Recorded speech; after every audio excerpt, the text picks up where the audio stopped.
بانی P T آئی نے وکلا اور پارٹی رہنماؤں سے ملاقات کی اجازت کے لیے اسلام آباد ہائی کورٹ سے رجوع کر دیا ہے۔ بانی پی ٹی آئی کی جانب سے وکیل شیر افضل مروت نے عدالت میں درخواست دائر کی، جس میں سیکرٹری داخلہ، چیف کمشنر اسلام آباد، سپرنٹینڈنٹ اڈیالہ جیل کو فریق بنایا گیا۔ درخواست میں موقف اپنایا کہ عدالتی احکامات کے باوجود وکلا اور پارٹی رہنماؤں کو بانی پی ٹی آئی سے ملنے نہیں دیا جا رہا۔ وکلا کو دستاویزات تو دور کی بات، ایک صفحہ تک اڈیالہ جیل کے اندر لے جانے کی اجازت نہیں ہے۔ بانی پی ٹی آئی سے وکلا کی ملاقات کے دوران پرائیویسی بھی فراہم نہیں کی جاتی۔ درخواست گزار کے مطابق اڈیالہ جیل انتظامیہ کی جانب سے وکلا کے دستاویزات کو قبضے میں لے لیا جاتا ہے اور 24 گھنٹے بعد واپس کیا جاتا ہے۔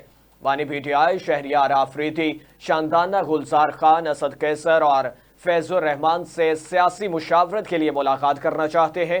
درخواست میں استدعا کی گئی ہے کہ اڈیالہ جیل میں انتظامیہ کو بانی پی ٹی آئی سے وکلا کے اکیلے میں ملاقات کا حق فراہم کرنے کے احکامات جاری کیے جائیں۔